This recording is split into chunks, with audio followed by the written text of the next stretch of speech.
ભાજપ સરકારની બેવડી નીતિને લઈને ઉપલેટા શહેરમાં કોંગ્રેસ દ્વારા પોસ્ટર લગાવી વિરોધ કરાયો. ભાજપ સરકારની બેવડી નીતિ લઈ ઉપલેટા શહેરમાં કોંગ્રેસ દ્વારા પોસ્ટરો લગાવી વિરોધ કરાયો. હાલમાં રાજસ્થાનમાં નવી રચાયેલ ભાજપ સરકારે 450 રૂપિયામાં ગેસનો બાટલો આપવાની જાહેરાત કરી. 450માં ગેસનો બાટલો આપવાની જાહેરાત કરી અમલવારી થતા ઉપલેટા શહેર કોંગ્રેસ દ્વારા ઠેક ઠેકાણે પોસ્ટર લગાવી વિરોધ નોંધાવ્યો. ભાજપ સરકાર રાજસ્થાનમાં 450માં ગેસનો બાટલો આપી શકે તો ગુજરાતને આટલા વર્ષોથી અન્યાય કેમ? 20 વર્ષથી ગુજરાતમાં ભાજપ સરકાર છે તો ગુજરાતની પ્રજાને મોંઘા ભાવે રાંધણ ગેસ આપી અન્યાય થતો હોવાના કોંગ્રેસ દ્વારા આક્ષેપ.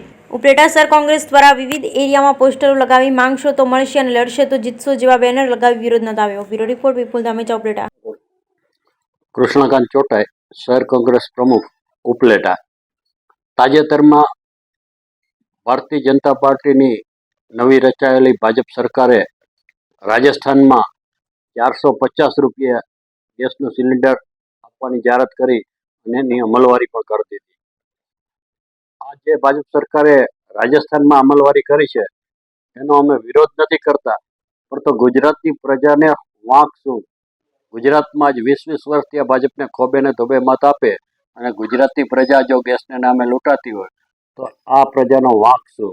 એટલું જ અમે ભાજપના આગેવાનો અને ભાજપના મુખ્યમંત્રીઓ અને સીએમ નરેન્દ્રભાઈ મોદી પાસે માગણી કરીએ છીએ કે આ લોકોનો વાંક શું?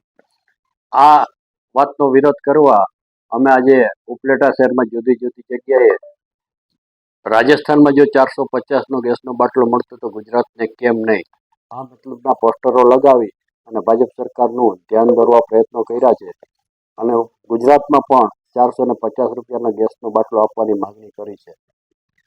આ અંગે જો તાત્કાલિક નિર્ણય નહીં લેવામાં આવે તો લોક જાગૃતિ અને લોકોમાં જાગૃતિ આવે એવા જુદા જુદા કાર્યક્રમો કરીને પણ અમે સરકારનું ધ્યાન દોરવાના પ્રયત્નો કરશું.